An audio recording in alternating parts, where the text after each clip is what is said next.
বন্ধুরা, তোমরা সবাই কেমন আছো? ভালো আছো তো? আজকে আবার চলে এসেছি নতুন একটা রেসিপি নিয়ে, কুলের আচার।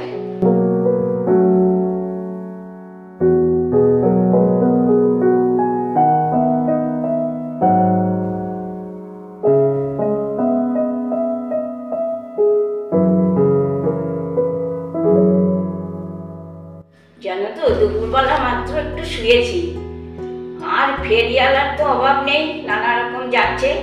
তার মাঝে আবার কুলওয়ালা, সে কি চিৎকার! কুল কুল, টোপা কুল, ও মাসিমা নেন না, ও কাকিমা নেন না, মানে সে মাথা খেয়ে ফেলছে। তারপরে ভাবলাম যে সত্যি তো সরস্বতী পুজো তো হয়েই গেছে, প্রতিবার তো কুলের আচার বানাই, তাহলে নেওয়া যাক, এবারও একটু বানিয়ে ফেলি। এই দেখো আমার 1 কেজি কুল। এই কুলগুলোকে আমি ভালো করে ধুয়ে আর প্রতিটা কুলের বোটা ছাড়িয়ে নিয়েছি। কুলগুলোকে আমি যতটা পারবো হাত দিয়ে দিয়ে এরকম ফাটিয়ে নেব। এই ফাটানোর মানে হচ্ছে ফাটিয়ে নিলে না মিষ্টিটা খুব ভালো ঢোকে। হ্যাঁ, চেষ্টা করব যতটা পারি, আর যেগুলো না পারি গোটাই থাকবে। আমি আচারটা করব, তার জন্য নিয়েছি 1 বাটি চিনি, আর নিয়েছি 4টে শুকনো লঙ্কা আর 5 ফোড়ন।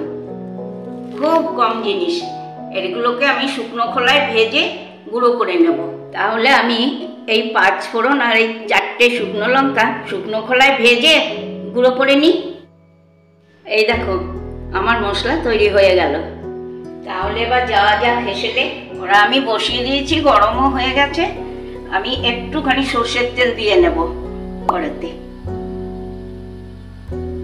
তেল আমার গরম হয়ে গিয়েছে, এবার আমি কুলগুলো এই তেলের মধ্যে দিয়ে দেবো, আর দিয়ে নেব 1 চামচ নুন।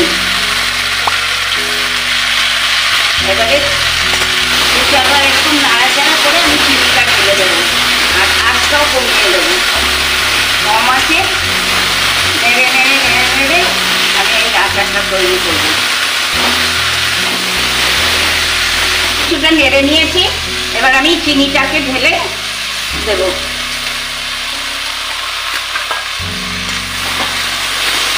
দিয়ে আমি এরকম লাগবো।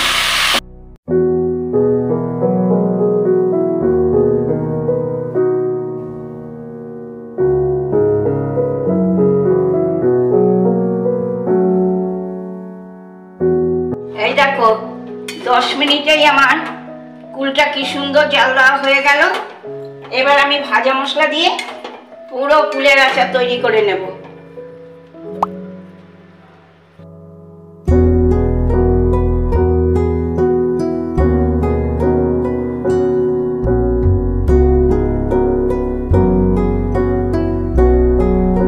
এই দেখো আচার আমার পুরো তৈরি। এবার আমি একটা পাত্রে ঢেলে নেব। এবার আমি এই কুলের আচারটা ঠান্ডা হলে বয়ামে ভরে রাখবো। আমার আজকে এই টক ঝাল মিষ্টি কুলের আচারটা তোমাদের কেমন লাগলো ফেসবুক ইউটিউবে কমেন্ট করে জানিও। যদি ভালো লাগে তাহলে একটা লাইক আর একটু শেয়ার করে আমার পাশে থেকো। তোমাদের প্রচুর কমেন্ট পেয়ে আমার খুব ভালো লাগছে। মনে আছে তো মুখার্জিস কিচেন?